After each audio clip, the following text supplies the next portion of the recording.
नमस्ते बच्चों, कैसे हैं आप सभी। स्वागत है मेरे YouTube चैनल स्टडी सफारी में। चलिए आज का पाठ हम शुरू करते हैं। कारक। वाक्य में प्रयुक्त संज्ञा या सर्वनाम का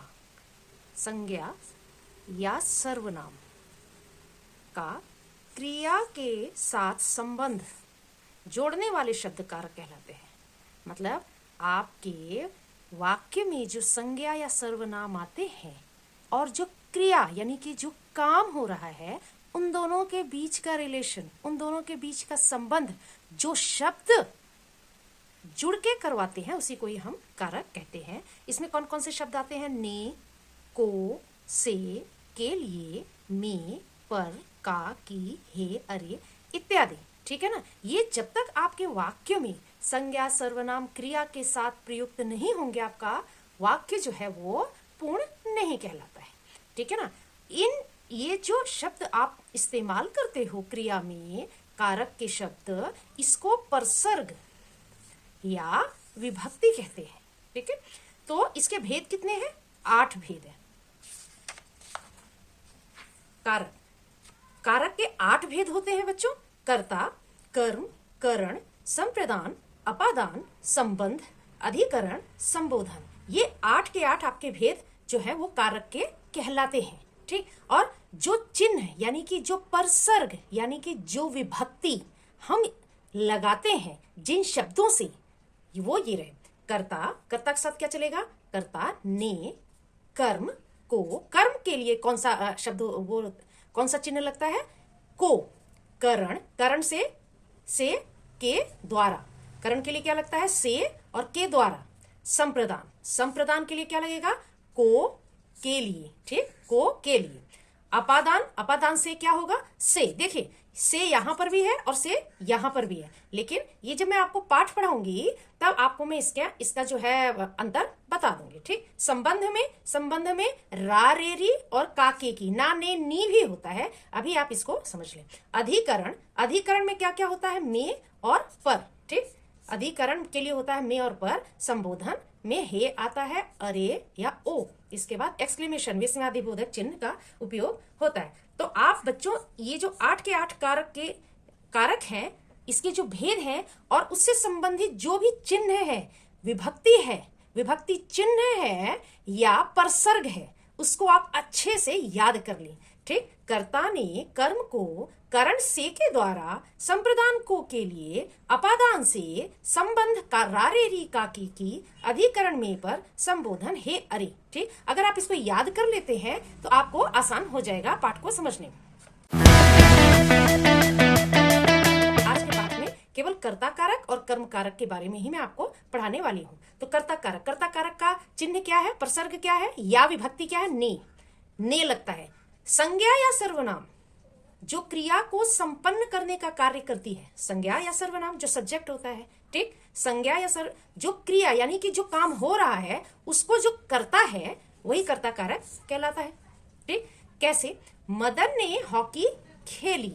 मदन क्या है?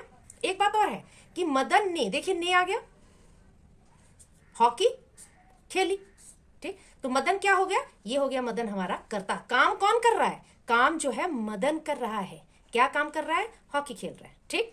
तो मदन ने हॉकी का खेलना और मदन के बीच में कौन सा कारक आया है? ने कारक आया है। तो ये क्या कर रहा है? इन दोनों को ज्वाइंट कर रहा है, इसका संबंध इससे बता रहा है। ठीक है ना। एक बात और ध्यान रखें कि ने जहां पर भी ने यानी कि कर्ता कारक का जो चिन्ह है ने, वो हमेशा भूतकाल और सकर्मक वाक्य के लिए इस्तेमाल होता है। भूतकाल यानी कि काम जो हो चुका है, और सकर्मक जिसमें कि कुछ बताया गया है कि क्या काम हो रहा है, एक उसमें ऑब्जेक्ट आता ही आता है। तो इसका आप ध्यान रखना, ये बहुत इंपॉर्टेंट है। ठीक।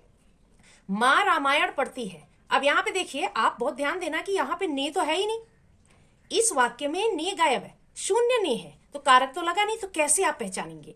तो इसका प्रश्न ये है कि इसका उत्तर ये है कि आप अपने मन में कौन, ये जब कौन का प्रश्न आप अपने मन में उठाते हो तो आपका जो भी उत्तर आपको मिलेगा वही आपका कर्ता कहलाएगा।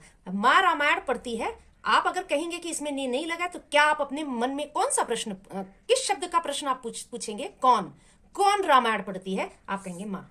ठीक, तो आप माँ जो है वो कर्ता होगी। ठीक, ने परसर्ग या विभक्ति, याद रखें इन ये जो आपके चिन्ह वाले शब्द हैं ये परसर्ग या विभक्ति कहलाते हैं। ठीक, ये भूतकाल की सकर्मक क्रिया के साथ लगता है।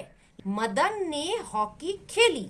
ठीक, अब इसमें सकर्मक है, क्या खेली? हॉकी खेली। किसने? मदन ने।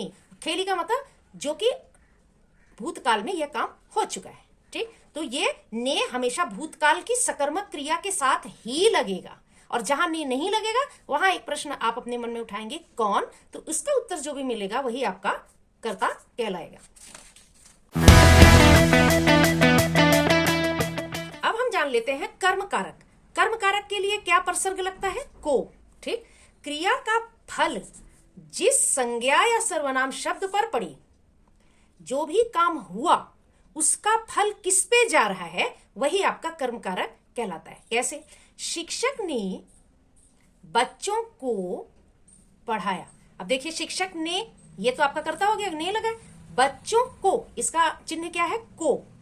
तो इसका फल क्या हुआ? बच्चों को।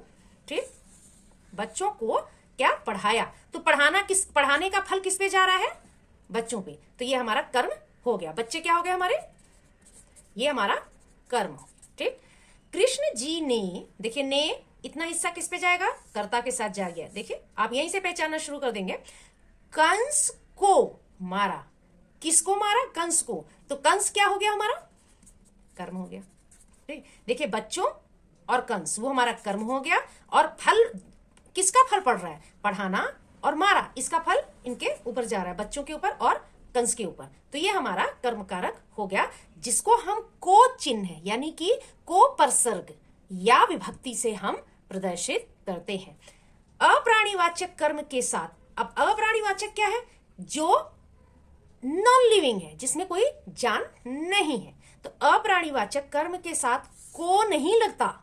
इसमें देखिए शिक्षक ने बच्चों को, ये बच्चे लिविंग हैं। ठीक, कृष्ण जी ने कंस को, देखिए कंस लिविंग है, अप्राणीवाचक है, और बच्चों को प्राणीवाचक है, लेकिन यहाँ क्या लिखा है? अप्राणीवाचक कर्म के साथ को नहीं लगता। ठीक, कैसे? जैसे राम फुटबॉल खेलता है। राम फुटबॉल खेलता है, ये फुटबॉल जो है प्राणीवाचक नहीं है। ठीक, ये अप्राणीवाचक में आएगा, इसलिए देखिए यहां को नहीं लगा है। ठीक, तो आप वहां को नहीं लगाएंगे। फुटबॉल कर्म अप्राणीवाचक है, तो क्या और कहां, ये दो शब्द आप कर्म कारक के साथ जहां पर को नहीं लगा है वहां अपने मन में अगर क्या या कहां ऐसे पूछेंगे तो जो भी उत्तर मिलेगा वही आपका कर्म कारक कहलाएगा। अब देखिए यहाँ पे को तो लगा नहीं, अब हम कैसे पता लगाएं कि इसमें कौन सा कर्म कारक लगा है? ठीक, तो मतलब कर्म क्या है इसमें, अगर आप यहाँ पे फंस जाते हो कि यहाँ पे को नहीं लगा तो हम कैसे पता लगाएं कि कर्म क्या हो रहा है? ठीक, तो आप क्या या कहां दो शब्द से प्रश्न अपने मन में पूछेंगे। इन दोनों को पूछने पे जो भी उत्तर आपको मिलेगा वो आपका कर्म कहलाएगा। देखिए क्या खेलता है? फुटबॉल, तो फुटबॉल क्या हो गया हमारा? कर्म हो गया। ठीक है ना। सुधा पत्र लिखती है, देखिए यहां पर भी को नहीं आया है, तो क्या लिखती है? पत्र लिखती है, तो पत्र क्या हो गया हमारा? कर्म हो गया। ऐसे आपको पता चल जाएगा। चलिए एक वर्कशीट कर लेते हैं। कर्ता और कर्म पहचानिए। हमें कर्ता पहचानना है और कर्म पहचानना है। ठीक है ना। राम आम खाता है, तो इसमें कर्ता क्या है? राम, ये हो गया हमारा कर्ता। क्या खाता है? देखिए मैंने बोला था कर्म के लिए क्या पूछना है? क्या। क्योंकि मैंने पूछा कि यहाँ पे मुझे क्या या कहाँ पूछना है, क्योंकि यहाँ पे तो को लगा ही नहीं। राम ने, यहाँ ने भी नहीं लगा, तो हमने इससे पहले क्या बताया था कि कौन, कैसे मैंने पता लगा लिया कि राम करता है? इसके लिए क्या प्रश्न हमें पूछना था? कौन, तो राम। किसने? राम ने। किसने? राम ने। ये तो हमें उत्तर मिल गया। अब कर्म भी में भी आप फंस गए कि अब क्या करें, कर्म में तो को लगता है, यहाँ पे तो को लगा नहीं, तो क्या प्रश्न पूछना है? क्या और कहां। तो इसमें से पूछे क्या खाता है? आम खाता है, ये कर्म हो गया। इजी हो गया। माँ ने बच्चे को सुलाया। माँ ने, देखिए माँ के साथ नहीं आ रहा है तो माँ क्या हो गई? कर्ता। बच्चे को, देखिए को आ गया, तो ये क्या हो गया? बच्चे कर्म। इजी। मोहन ने गेंद फेंकी। मोहन क्या हो गया हमारा कर्ता, क्योंकि क्यों करता है, क्योंकि मोहन के साथ ने लगा है, यही इसका चिन्ह है। ने से हम पहचान करते हैं कि वो करता है ना। गेंद फेंकी, अब यहां तो को लगा नहीं, अब क्या करेंगे, क्या फेंकी, गेंद, तो गेंद हमारा क्या हो गया, कर्म। ठीक। रीना ने बिल्ली को दूध दिया, इजी है, रीना के साथ ने लगा है तो ये कर्म है, करता है, और बिल्ली के साथ को लिखा है तो ये कर्म है, दूध दिया। राधा ने पानी पिया, राधा के साथ ने लगा है तो राधा क्या होगी हमारी, कर्ता, और पानी के साथ इसमें को तो दिया ही नहीं है। ठीक, तो राधा ने पानी पिया तो क्या पिया, पानी, तो पानी क्या हो गया हमारा, कर्म। ठीक। उसने पत्र को, अब देखिए उसने तो ये हमारा हो गया कर्ता। अब यहां नाम तो है नहीं, यहां पे सर्वनाम है, उसके साथ ने जुड़ा है तो उसने, ये हमारा कर्ता हो गया। पत्र को, इजी हो गया, पत्र के साथ को जुड़ा है तो ये हमारा क्या हो गया, कर्म। उसने पत्र को फाड़ दिया।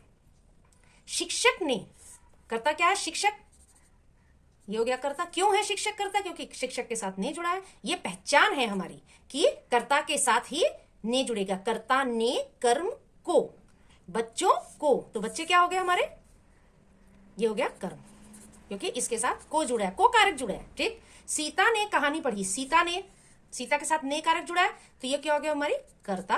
और कहानी पढ़ी, क्या पढ़ी, क्योंकि हमें क्या क्यों पूछना है, क्योंकि इसमें को नहीं है, इसलिए कहानी जो है वो हमारा कर्म हो गया। ठीक। खाली स्थान भरो। डैश ने गेंद को मारा, पिता ने किसको बुलाया, मां को बुलाया ना, मां को बुलाया। मोहन ने डैश खाया, मोहन ने सेब खाया। डैश ने बच्चे को सुलाया, मां ने बच्चे को सुलाया। देखिए उसने, ये मैंने गलत लिख दिया, उस लिखा, मोहन, आप एक नाम लिख दीजिए। मोहन ने गेंद को मारा। ठीक, तो मोहन ने क्या हो गया, करता, किसको मारा, गेंद को, ये कर्म हो गया गेंद। रीता ने मां को बुलाया, रीता ने कर्ता हो गई, किसको बुलाया, मां को बुलाया। ठीक, ये हो गया हमारा कर्म, क्योंकि इसके साथ को लगा है, और ने किसके साथ लगा है, कर्ता के साथ, ये कर्ता, ये कर्म। मोहन क्या हो गया, कर्ता हो गया, क्योंकि इसके साथ ने कारक लगा है, और क्या खाया, सेब खाया, तो सेब क्या हो गया, ये कर्म हो गया। ठीक। मां ने बच्चे को सुलाया, मां ने, किसने, मां ने, तो ये हो गया हमारा कर्ता। किसको सुलाया, बच्चे को, बच्चे के साथ क्या लगा है, को कारक, तो ये हो गया कर्म, बच्चे हो गया हमारा कर्म। तो आज के पाठ में ये दो ही शब्द मैंने अभी आपको बताए हैं। मैं आपको अगले कुछ पाठ में दो दो शब्द करके ही बताऊंगी, जिससे कि आपको ये कारक जो पाठ है वो अच्छे से समझ में आ जाए। तब तक आप अपने घर में प्रैक्टिस करते रहें। Till then bye.